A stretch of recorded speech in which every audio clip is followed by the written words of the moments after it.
పాకిస్తాన్ ఆక్రమిత జమ్మూ అండ్ కాశ్మీర్. ఇక్కడ ఒక సంస్థ ఉందండి, దీన్ని జాక్ అని అంటారు. అంటే జాయింట్ ఆవామీ యాక్షన్ కమిటీ అని అంటారు. దీన్ని పాకిస్తాన్ ప్రభుత్వము బ్యాన్ చేసింది. అంటే పాకిస్తాన్ ప్రభుత్వము అంటేనే వేస్ట్, అదొక చెత్త మాట అనాలి. ఎందుకంటే అక్కడ ప్రభుత్వము, ఒక పాలన ఇవన్నీ ఏమి ఉండవు కదా. అయినా కూడా వాడి లెక్కలో సో మా ప్రభుత్వము ఈ జాక్ అనబడే సంస్థను మీకు బ్యాన్ చేసింది. ఎందుకు అంటే ఇది ఒక తీవ్రవాద సంస్థ, అంటే మీకు దెయ్యాలు వేదాలు వల్లించడం. సరే, మరి ఇప్పుడు జాక్ ఏమిటండి అంటే ఇది ఒక సివిలియన్ సొసైటీ అండి, సివిలియన్ బాడీ. 2023 నుంచి కూడా వీళ్ళు ఈ పాకిస్తాన్ ఆక్రమిత కాశ్మీర్లో ఈ ప్రభుత్వము చేస్తున్న అరాచకాలు, అక్కడ ఒక డమ్మీ గవర్నమెంట్ ఉంటుందండి. సో వాళ్ళు ఏవో రూల్స్ అండ్ రెగ్యులేషన్స్ అని ఆ ప్రజలను అష్ట కష్టాలకు గురి చేస్తూ ఉంటారు. వాళ్లను ఎదిరించే ఒక సంస్థ ఇది. ఈ వీడియో ఇప్పుడు నేను మాట్లాడుతున్న ఈ టైంలో అంటే జూన్ 9వ తారీఖు మీకు POKలో కర్ఫ్యూ అండి. మీరు నమ్మరు, 50,000 మీకు ఈ పారాట్రూపర్స్, రేంజర్స్ అని అంటారు. సో వీళ్ళంతా ఇప్పుడు POKలో ఉన్నారు. వీళ్ళు ఏం చేస్తున్నారు అంటే అక్కడ మొత్తము కూడా ఇంటర్నెట్ను కట్ చేసేసారు. సోషల్ మీడియా ఛానల్స్ నో, ప్రజలు బయటికి రాకూడదు, మీరు ఇళ్లలోనే ఉండాలి. ఎందుకు? హబీబ్ అనబడే వీళ్ళ నాయకుడు, జాక్ నాయకుడు, ఇతనిని అత్యంత కిరాతకంగా వీళ్ళు హతం చేశారు. దాంతో మీకు ఏంటంటే చాలా సైలెంట్గా ఉన్న ఒక ప్రొటెస్ట్, అంటే వీళ్లకు 36 డిమాండ్స్ ఉన్నాయండి. ఈ డిమాండ్స్ను ఎలక్షన్స్ రావడానికి ముందు తీర్చాలి. మీకు అక్కడ డమ్మీ గవర్నమెంట్ కదా, వాళ్ళు ఎలా యాక్షన్ తీసుకుంటారు? వాళ్ళు చర్యలు తీసుకోగలరా? లేదు కదా. సో కుదరదు. వీళ్ళు ఎప్పుడూ కూడా కష్టాలు పడుతూనే ఉంటారు. మీకు 2023లో మీరు ఆ ప్రాంతంలోకి వెళ్ళి చూశారు అనుకోండి, అంటే కోవిడ్ అయిన తరువాత మీకు బతకడము కూడా కష్టం, తిండి తిప్పలు ఏమీ లేదు. సో ఆ టైంలో ఈ జాక్ అనబడే సంస్థ ఏం చేసిందంటే మమ్మల్ని భారత్తో కలిపేయండి. అంటే ఈ ముజఫరాబాద్ అంటారు కదండి, POK యొక్క రాజధాని ముజఫరాబాద్. ఇక్కడ ఒక పెద్ద గేట్ ఉంటుంది, అటువైపు భారతదేశము, ఇటువైపు పాకిస్తాన్ ఆక్రమిత కాశ్మీర్. వీళ్ళు ఏం చేశారు, మీరు ఎలాగో మాకు ఏ సహాయం చేయడం లేదు. ఇప్పుడు ఈ POK ఈ పోరాటాలు ఇవన్నీ ఏంటండి మీరు ఆలోచించారనుకోండి, లక్షల మంది ప్రజలు రోడ్ల మీదకి వస్తారు, పెద్ద లెవెల్లో వీళ్ళు ప్రొటెస్ట్ తెలుపుతారు. ఏంటండి వీళ్ళ ప్రాబ్లం? బతుకుతున్నారు కదా. ఈ ప్రజలకు ఏమిటి ప్రాబ్లం అంటే మెయిన్ అక్కడ ఒక టోల్ ప్లాజా అన్నారు అనుకోండి, చైనా వాడు వీళ్ళకి ట్యాక్సులు వేస్తాడండి. బాగుందా? చైనా వాడికి దీనికి ఏమిటి సంబంధం? వాడేమంటాడు, నేనే రోడ్లు వేసాను అంటాడు. అలాగే పెద్ద పెద్ద పవర్ గ్రిడ్స్ ఉంటాయి, అంటే చవక ధరకు POKలో నివసించే ప్రజలకు మీరు పవర్ సప్లై ఇవ్వాలి. అలాంటిది ఏది ఉండదండి. మీకు హున్సా లాంటి పెద్ద పెద్ద నదులు ఉంటాయి. సో ఆ నదుల్లో వచ్చే నీరు అక్కడ పవర్ గ్రిడ్స్ వేసి పాకిస్తాన్కి సప్లై చేస్తారండి వీళ్ళు. ఇక్కడ కాదు, POKకి కాదు. బాగుందా? సో ఇదంతా ఏమిటి, అక్కడ ఎక్కువగా షియా ముస్లిమ్స్ ఉంటారు.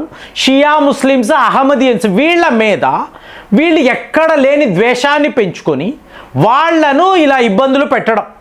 దాంతో ఒక స్టేజ్లో వీళ్ళు తిరగబడ్డారు. 2023 మే నెల, సెప్టెంబర్, అలాగే 2024 సెప్టెంబర్, ఇలాగా కంటిన్యూస్గా 4 to 5 months ఇలాగ నిరసనలు. సో మొన్న ఏకంగా 70 మంది ఈ సొసైటీకి సంబంధించిన ఈ నాయకులు వీళ్ళను రాత్రికి రాత్రి తీసుకెళ్ళిపోయారు. వెళ్ళిన వాళ్ళు తిరిగి వస్తారా తెలియదు. చూడండి ఫ్రెండ్స్, నేను ఇన్ని మాట్లాడుతున్నాను కదా, POJKలో ఏం జరుగుతుందో నేను చెప్తున్నాను కదా, మీరు వింటున్నారు.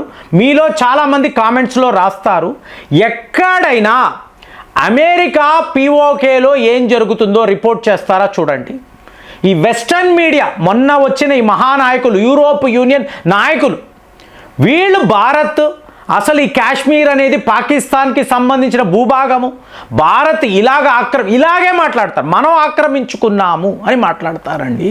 అక్కడ జరుగుతున్న ఈ అక్రమాలు, ఈ అన్యాయాలు ఏ ఒక దేశము కూడా మాట్లాడదు. మనం మళ్ళీ హ్యూమన్ రైట్స్ వయలేషన్ చేస్తున్నాము. ఇదంతా వీళ్ళు రాస్తారు. దీన్ని బట్టి ప్రపంచం యొక్క తీరు గమనించండి. ఏ రోజు వీళ్ళతో ఫ్రెండ్షిప్ మంచిది కాదండి. అది అమెరికా అనండి, యూరోప్ యూనియన్ అనండి. ఇవాళ ఫ్రీ ట్రేడ్ అగ్రిమెంట్ ఉంది, ఓకే, వ్యాపారం. కానీ ఇలాంటి విషయాలలో మీకు మానవ హక్కులు, రిలేషన్షిప్స్ ఇవన్నీ ఆలోచించారనుకోండి, వీళ్ళు ఘోరమైన వాళ్ళు.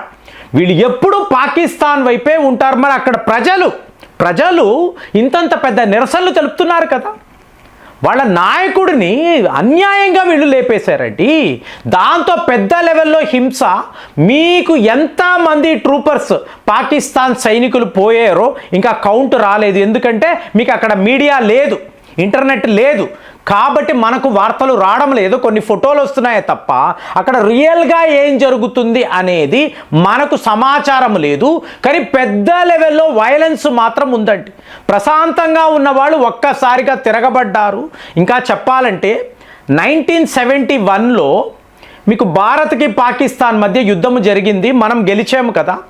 అప్పుడు ప్యాంట్స్ డౌన్ పెరేడ్ అని అంటారండి. పాకిస్తాన్ సైనికుల ఈ ప్యాంట్స్ను తీసి అక్కడ వేలాడదీసి, అంటే అవమానించడం అంటాం, అలా కాదు, వాళ్ళు ఎంత బలహీనులు అని చెప్పడానికి పని. దీన్నే ప్యాంట్స్ డౌన్ సెరమనీ అంటారు. మీరు గమనిస్తే ఆఫ్ఘనిస్తాన్ సరిహద్దుల్లో ఇదే పనే తాలిబాన్ వాళ్ళు చేశారు. పాకిస్తాన్ సైనికుల ప్యాంట్లు ఊడదీసి మీకు నడిబొడ్డున వేలాడదీయడం అంటే ఏంటి? ఆ వ్యక్తిని అవమానించము కాదు, ఆ సిస్టమ్ని. పాకిస్తాన్ ఆర్మీ యొక్క బలము ఏమిటి, బలహీనము ఏమిటి అంటే వాళ్ళ సైనికులు ప్యాంట్లు కూడా విడిచిపెట్టి పారిపోతారు చెప్పడానికండి. ఇవాళ చూడండి ఫ్రెండ్స్, ఇవాళ పాకిస్తాన్ ఆక్రమిత జమ్మూ అండ్ కాశ్మీర్లో ప్రజలు తిరగబడి పాకిస్తాన్ సైనికుల ప్యాంట్లు షర్ట్లు ఊడదీసి మీకు నడిబొడ్డున వేలాడదీసి పారిపోండ్రా అని చెప్పారు. రేంజర్స్ పారిపోయారు. ఎంతోమంది ప్రాణాలు పోగొట్టుకున్నారు, కానీ ఎంతోమంది పారిపోయారు. సో ఇదంతా ఏమిటి? మేము భారత్ వైపే ఉన్నాం. 1971లో మీరు ఏదైతే చేశారో ఆఫ్ఘనిస్తాన్లోనూ అదే జరుగుతుంది. ఇవాళ పాకిస్తాన్ ఆక్రమిత జమ్మూ అండ్ కాశ్మీర్లోనూ అదే జరుగుతుంది. ఇలాగా ఇప్పుడు ఈ ముషఫరాబాద్ గేటును తీసేయండి, మాకు ఈ గేటు వద్దు, మేము భారత్లోకి వెళతాము, మీరు ఎవరో ఆపకండి అంటున్నారు. ఇప్పుడు వాజ్పేయి గారి కాలంలో ఈ గేటును వీళ్ళు తీసేశారండి. భారత్ ఇచ్చే కాయగూరలు, అలాగే మీకు గోధుమ, చక్కెర వీటినంతా వచ్చి కొనుక్కొని వెళ్ళేవాళ్ళు. పీఓకే నుంచి వచ్చి, అంటే గేట్లు తెరిచేసి ఉంటాయి, అంటే ముషఫరాబాద్ గేట్ తెరిచి ఉంటుంది, వీళ్ళు వస్తారు, కొనుక్కొని వెళ్తారు. బాగుంది కదా. మీరు ట్రేడర్స్ అనండి, స్టూడెంట్స్ అనండి, లాయర్స్, సోషల్ యాక్టివిస్టులు, వీళ్ళందరూ కూడా ఈ మూమెంట్కి సపోర్ట్గా ఉన్నారండి. కనీసం ఇలాగైనా భారత్ దాకా వెళ్ళి వస్తున్నాము, మాకు బాగుంది అన్నారు.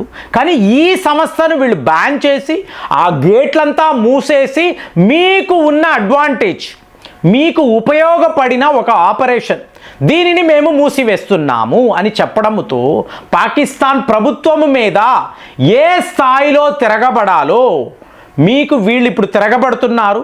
50,000 మంది పాకిస్తాన్ సైనికులు ఇవాళ ఈ ముషఫరాబాద్ పరిసర ప్రాంతాల్లో ఉన్నారు. అయినా కూడా ప్రజలు తగ్గడం లేదు. కర్ఫ్యూ అంటున్నారు, లాక్డౌన్ అంటున్నారు, ఎవరూ రాకూడదు అంటున్నారు. కానీ ఈ మూమెంట్ ప్రస్తుతం ఉండే పరిస్థితుల్లో మీరు గమనించారు అనుకోండి, రష్యా వాళ్ళేమో ఆఫ్ఘనిస్తాన్కి ఆయుధాలు ఇచ్చారండి. ఈ ఆయుధాలను పెట్టుకొని పాకిస్తాన్ మీద ఆఫ్ఘనిస్తాన్ ఒక యుద్ధము ప్రకటించాలి. త్వరలోనే ఇది జరుగుతుంది. ఇంకొక వైపు చూశారు అంటే బలూచిస్తాన్ వాళ్ళు పాకిస్తాన్ మీద తిరగబడ్డారు, మాది విడి దేశము అంటున్నారు. ఇప్పుడు ఇవాళ ఇక్కడ జాక్ అనబడే సివిల్ సొసైటీస్, ఆ ప్రజలు పాకిస్తాన్ మీద తిరగబడ్డారు. మెల్లమెల్లగా మీరు చూశారనుకోండి, మనము చూస్తుండగానే గత 2 ఏళ్ల నుంచి ఈ విషయాలు మనం మాట్లాడుతూనే ఉన్నాము కదా. మెల్లిగా మీరు చూశారనుకోండి, దీనికి కావలసిన ఈ గేట్వే అనేది ఏర్పడుతుంది. సో ఇది ఏర్పడింది అనుకోండి, ఖచ్చితంగా ఆ ప్రజలే స్వతంత్రాన్ని కోరుకుంటారు, పాకిస్తాన్ నుంచి విడిపోతారు. ఇదైతే ఖచ్చితంగా జరుగుతుంది అని యుద్ధ నిపుణులు మాట్లాడుతున్నారు, పీఓకే ప్రజలు మాట్లాడుతున్నారు. మరి మీకు కూడా అలాగే అనిపిస్తుందా? కామెంట్స్లో రాయండి. మళ్ళీ వచ్చే వీడియోలో కలుద్దాం. జై హింద్.